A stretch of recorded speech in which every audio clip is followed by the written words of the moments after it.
আসসালামু আলাইকুম সবাইকে। আজ আমার আপডেট কাজের জায়গায়, কারণ আমি অনেক সিক, যেমন জ্বর এমন ঠান্ডা মাথা ব্যথা, কী বলবো, কিছু বলার নয়।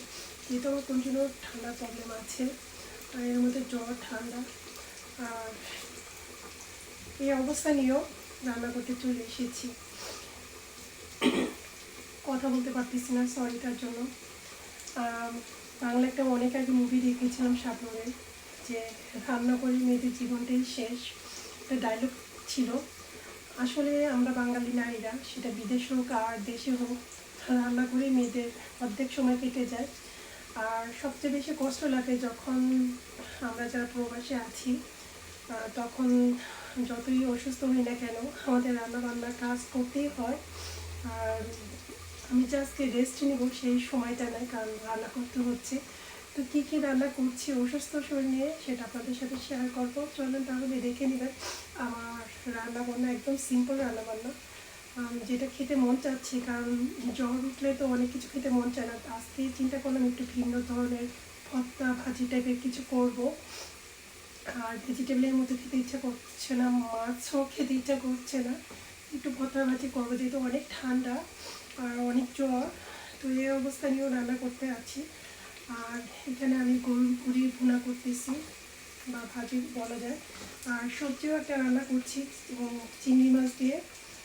আমি দেখাচ্ছি ব্যাক ক্যামেরাতে কী কী রান্না করছি। তাহলে কন্টিনিউ দেখেন আমার পুরো ভিডিওটা, আশা করি ভালো লাগবে। আর রান্না দেখি বিশেষ করে, কারণ অনেকে রান্না দেখতে পছন্দ করে। তো ঠিক আছে, দেখাই কী কী রান্না করছি। এই তো এখানে আমি গরুর ভুড়ি তো বলে অনেকে, এটা আমি ভাজি করছি। আগে কিন্তু আমি একটু লবণ আর একটু হলুদে সিদ্ধ করে নিলাম, পরে মশলার সাথে অ্যাড করে নিচ্ছি। আর এখানে আমি চিংড়ি মাছ দিয়ে বটবটি রান্না করছি, একটু ঝোল ঝোল করে। আর আমার ছেলের জন্য জাম আলু দিয়ে চিকেন দিয়ে রান্না করছি।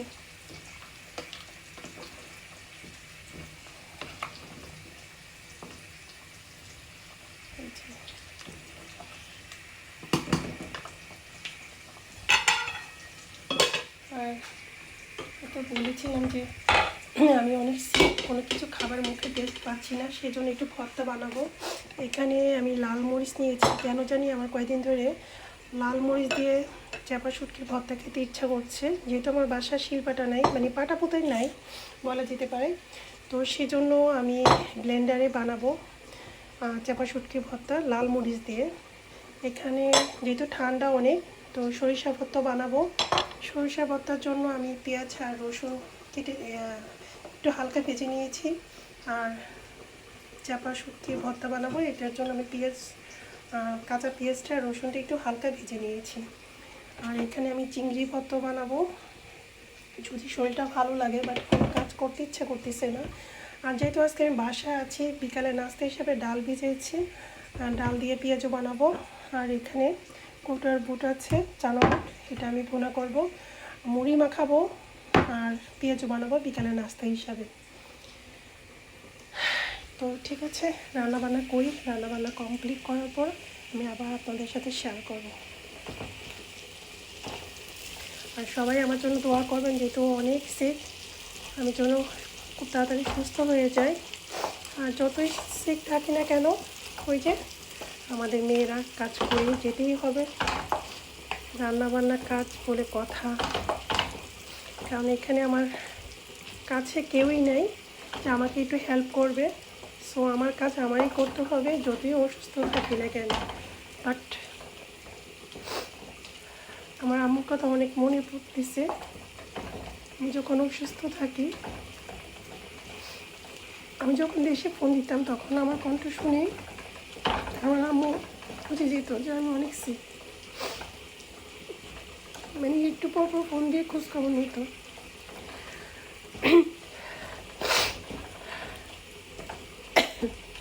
যাই, আর আমি পরে আবার আপনাদের সাথে শেয়ার করবো রান্নাটা কমপ্লিট হওয়ার পরে। দিয়ে দিচ্ছি ধনিয়া পাতা। ধনিয়া পাতাটা আসলে অপশনাল, না দিলেও হয়, তো তো শীতের দিনে ধনিয়া পাতা খেতে ভালোই লাগে। তো এখানে আমি গরুর ভুঁড়িটা ভাজা ভাজা করে নিচ্ছি। আর বিকালে নাস্তা হিসেবে একটু পটল ভুনা করে নিচ্ছি, মুড়ি বা খাবো। ঝালমুড়ি খেতে আমার অনেক ভালো লাগে। এদিক দিয়ে আমার চিংড়ি বরবটি সবজিটা হয়ে গেছে, প্রায় হয়ে গিয়েছে। একটু পরে নামিয়ে রাখবো।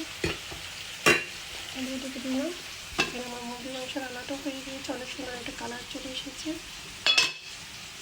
রান্নাটা কমপ্লিট করার পরে এখানে আমি ভর্তাগুলো বানিয়ে নেব। এখানে আমি চাপা শুটকি একটু টেলে নিচ্ছি, সাথে শুকনো মরিচ আছে, শুকনো মরিচ দিয়ে ধনিয়া পাতা দিয়ে রসুন পেঁয়াজ দিয়ে আমি একটু ভালো করে ভর্তাটা বানিয়ে নেব। এখানে আমার পুরি ভাজা ভাজা একদম হয়ে গিয়েছে।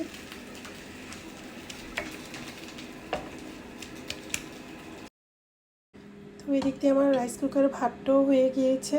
সবসময় রাইস কুকারে ভাতটা বসিয়ে দেয়। আর এসে আমার ছোটোখাটো একটা ব্লেন্ডার, আমার বড় ব্লেন্ডারটা নষ্ট হয়ে গিয়েছে, আসার সময়ের জন্য মার্কেটে যে কিনতেও পারি না। তো এই ব্লেন্ডার করিয়ে আজকে আমি হাত ব্লেন্ডার করিয়ে আমি আজকে ভর্তাগুলি বানাবো।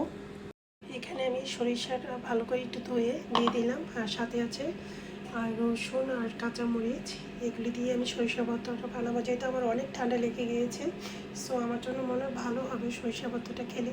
বানিয়ে ট্রাই করে দেখি কেমন হয়। এই হাত ব্লেন্ডারটা নতুন এনেছিলাম, বাট কোনো কাজ করছে না, তো এখন এটা দিয়ে করছি। রান্নাবান্না তো শেষ করলাম। রান্না শেষ করার পরও কত যে কাজ থাকে, কাজের মনে শেষ নেই। তো রান্না শেষ করার পরে বেসিনের কিছু কাজ ছিল, আমি এগুলো সব ক্লিন করে নিলাম। এখন আমি চুলাটা ক্লিন করে নিচ্ছি, কারণ এটা আমার প্রতিদিনই করতে হয়। রান্নার শেষে চুলাটা ভালো করে ক্লিন করে নিই।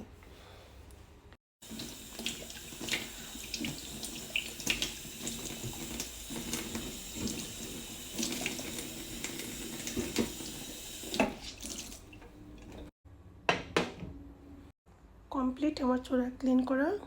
এখন ফাইনালি আমি দেখাবো আমার আজকের রান্নাটা শেষ পর্যন্ত কী কী করলাম। এখানে আমি গরুর পুরি ভুনা করেছি, আমার ছেলের জন্য জাম আলু দিয়ে চিকেন দিয়ে রান্না করেছি। দেন এখানে চিংড়ি আর বটবটি দিয়ে রান্না করা হয়েছে। ফাইনালি সরিষা ভর্তা করেছি, আর এখানে চাপা শুটকি মরিচ দিয়ে ভর্তা করেছি। তো চিংড়ি ভর্তা করার আর শক্তি কুলাচ্ছে না, কারণ অনেক টায়ার্ড আর অনেক শরীরটা খারাপ লাগছে। তো অন্য দিন করব। এই ছিল আজকে আমার রান্নাবান্না। এই গাছটা আমার ফ্রেন্ড সমু আমাকে দিয়েছিল, আমার বার্থডে গিফট করেছিল। বার্থডের সময় অনেক কিছু দিয়েছে, এই গাছটাও দিয়েছে। এই গাছটা যখনই আমি দেখি ওর কথা মনে পড়ে। মিস ইউ সমু। এটা আমার গত বার্থডে না, তার আগের বার্থডে, 2 বছর আগের বার্থডের সময় আমাকে এই গাছটা আমাকে গিফট করেছে, বলেছিল যত্ন করে রাখার জন্য। তো এটা আমি কিচেনে রাখি, কারণ আমার ম্যাক্সিমাম টাইমেই কিচেনে থাকা হয়। একদম ফ্রেশ গাছ, তো মাঝে মাঝে পানি দিতে বলে, আমি সপ্তাহে 1 দিন পানি দিই। আর এই গাছটা যখনই দেখি আমার ফ্রেন্ড সমুর কথা মনে পড়ে। অনেক দিন আগে বাঙালি সব থেকে 2টা আম এনেছিলাম, বাট ফ্রিজে রাখা হয়েছিল, খাওয়াই হয় না, দেখাও হয় নাই। আজকে দেখলাম, বাট একটু পেকে গিয়েছে, মরে গিয়েছে। এগুলি দেখি পরে কিছু করতে পারি কি না। আমার ফ্রেন্ড আমাকে ভালোবেসে কিছু গিফট নিয়ে এসেছিলো ওই দিন আমার বাসায়, যখন ওদেরকে ইনভাইট করেছিলাম। অসুস্থ শরীর নিয়ে তো ছোট একটা ব্লগ বানিয়ে ফেললাম। তো আজকের ব্লগটা কেমন হলো সবাই আমাকে জানাবেন কমেন্ট করে। যদি ভুল ত্রুটি হয়ে থাকে কোনো কথায়, তাহলে ক্ষমা দৃষ্টিতে দেখবেন। তো আজকের মতো বিদায় নিচ্ছি, সবাই ভালো থাকবেন। আর সবার জন্য মন থেকে দোয়া রইলো, আমার জন্য, আমার ফ্যামিলির জন্য সবাই দোয়া করবেন। আমিও সবার জন্য দোয়া করি, আল্লাহ যেন সবাইকে ভালো রাখে, সুস্থ রাখে। আর এই যে ফ্রেশ ফুল, এটা আমার ছেলে আমাকে গিফট করেছে। আর ফুল আমি অনেক পছন্দ করি, যে কোনো ফুলই। তো এই তো ফুলদানিতে সাজিয়ে রাখলাম। তো আজকের মতো সবাই কাছ থেকে বিদায় নিচ্ছি, সবাই ভালো থাকবেন। আল্লাহ হাফিজ, আসসালামু আলাইকুম সবাইকে। আল্লাহ হাফিজ।